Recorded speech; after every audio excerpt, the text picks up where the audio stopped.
Good morning, everybody. Thank you for joining me here. This is Beto Paredes, and you are here for the Morning Mindset. A wonderful, wonderful Thursday morning. All right, we are 2 days from the weekend. And again, depends on how you look at things. I like to look at things as from the small end to the wide end of the funnel, as you guys already know. Tomorrow's Friday, so let's work as hard as we can on Friday. I could tell you one thing, I worked out as hard as I could this morning. Me and my wife are in ketosis. If any of you are familiar with the ketosis diet, actually we're vegan and we're in ketosis, which is interesting. But when I had my daughters this last weekend, I ended up kind of breaking a couple of rules. And one thing that's incredible about ketosis is it's one of those diets you can't really cheat. Right, literally, if you go out of ketosis, it takes you a couple of days to get back in again. It can be hard. I feel like I finally broke through this morning, feeling good about it, loving it. So, what are we doing today? We are talking about a subject that you should take a moment, write a few things down from what you learned today, see what you can't do to use this to get your mindset right.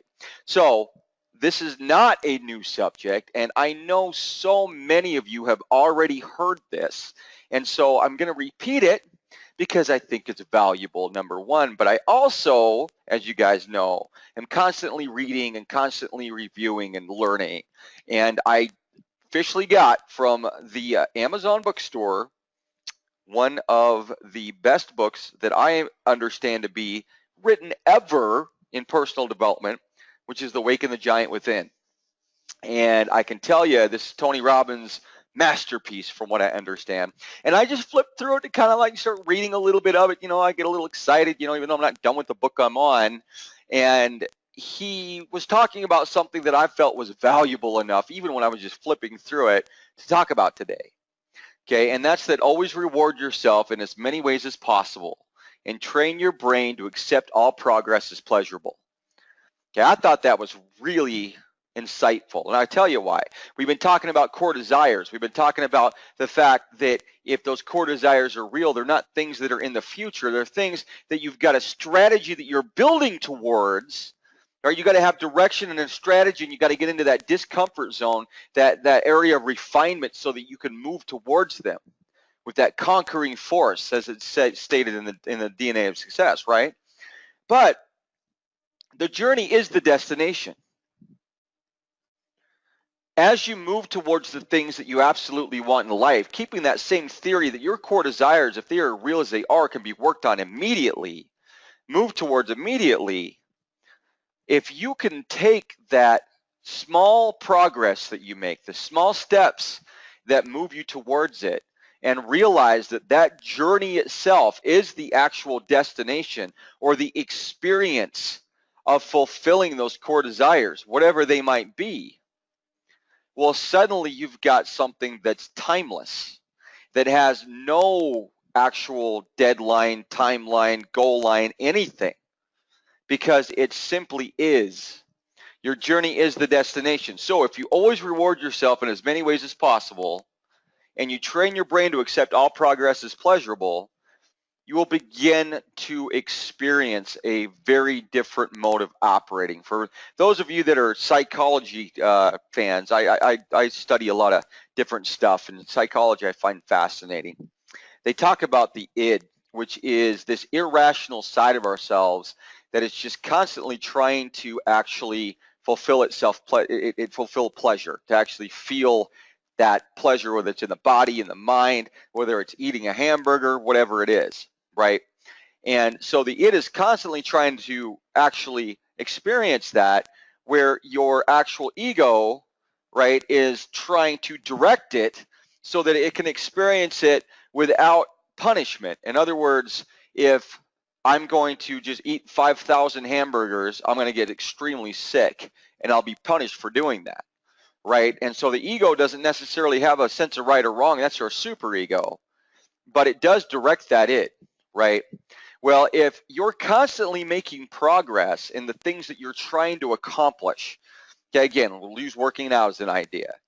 Okay, if you did the workout, period, reward yourself. Okay, and rewarding yourself isn't having a stack of brownies out on the counter and you eat a brownie every time you feel like you should reward yourself. You should feel good about it. You should purposely stop and be like, I did the workout. Okay, if you worked a little bit harder in this particular workout than the last one, you should be, I worked a little bit harder than the last one and I could tell. Right? You got to get used to rewarding yourself in small ways as often as you can, because then your brain will start to pick up on the idea that progressive action, right, moving with persistence and evolving per se, is pleasurable. That by making a little bit more progress, you're rewarding yourself, and your brain, or even that id, will constantly start kind of changing its mold to help the ego direct that perception. And your brain will constantly say, well, Beto loves progress. Beto likes to do things better. Beto likes a better body. Beto likes to eat better. Every time he does these things, he gets excited and he feels rewarded.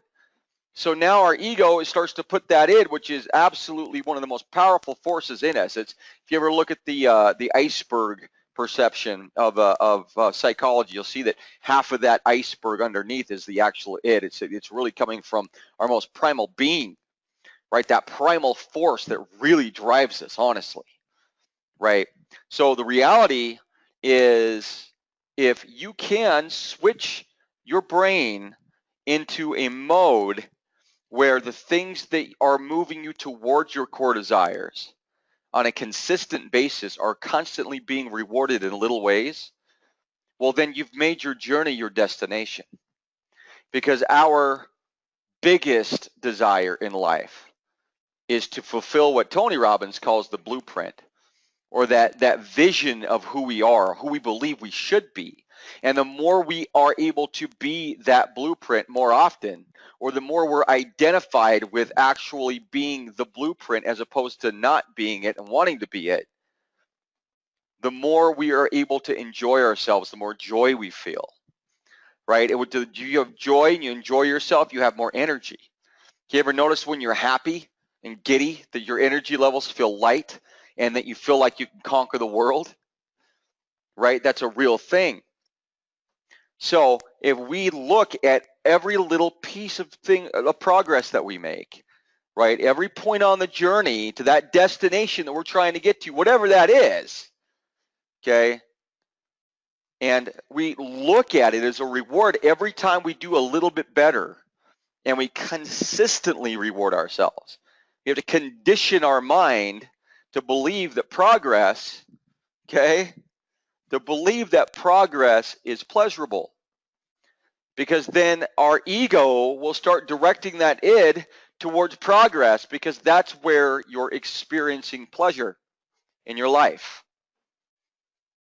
Okay, that's important to understand that. And does that change over time? Of course it does. I'll use two very extreme examples.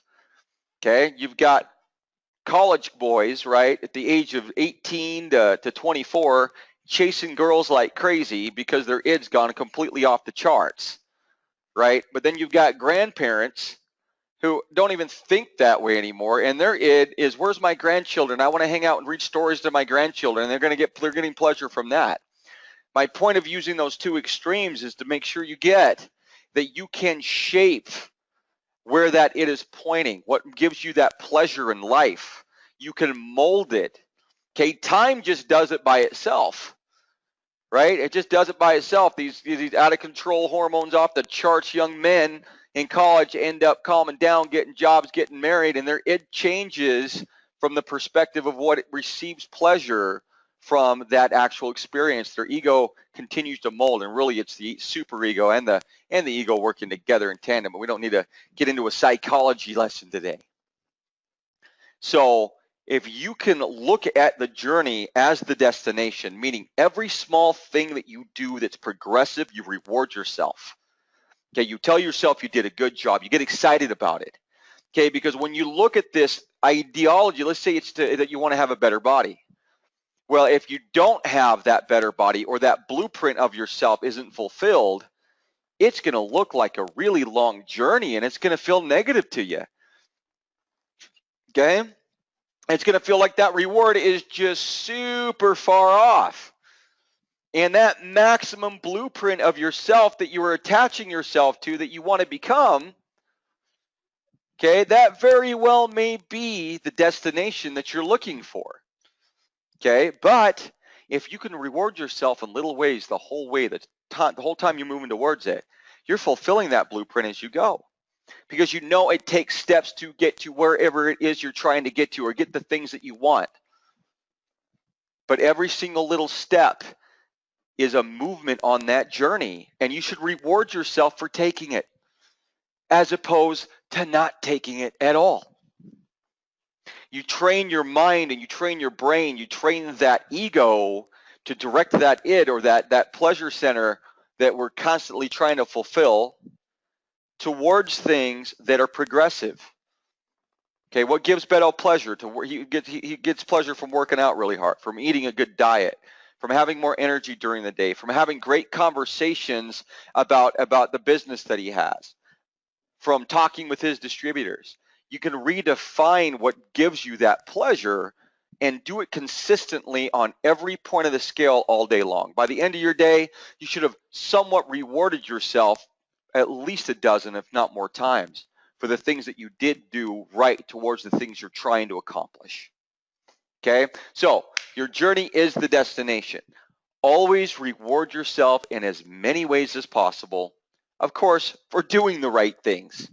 Okay, I guess I should probably have maybe added that in there. Whatever your blueprint is that you're trying to become, as you move towards that, as you make progress in your journey to become more like that and more capable, more part of that blueprint, reward yourself for doing the things that you should be doing, and do it daily. Okay, write a few things down from what we talked about here today. Hopefully it will help you with what your plans are for the rest of the day. Of course, I always love it having you guys on here for the morning mindsets. It helps me get my mindset. It helps me get my day going. I hope it really does the same thing for you as well. And it's been an amazing journey with you, right? We're currently just a little over 80 mindsets at this point that we've made, and not all of them are published by any means, but it's pretty incredible that we finally have gotten to that point. We actually have just over 80 mindsets. And so for those of you that have been on the journey with us, I really appreciate you taking the time. You can find a lot of my mindsets on my Google Plus account.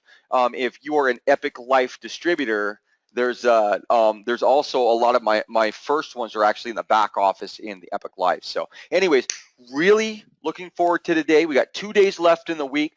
Let's make it a great day. Let's move powerfully towards Friday. Okay, let's really do this, guys. Let's make Friday the best day this week. That's my plan. Okay, you should see what's going on in this office right now, and you'll see why that plan is such a big deal to me, right? Why Friday is going to matter so much. Okay, but write a few things down, figure out how to get your mindset right, get pumped up a little bit, and remember to reward yourself consistently today for the things that you do correct, moving towards the blueprint of the life that you want. We will be back here again tomorrow morning.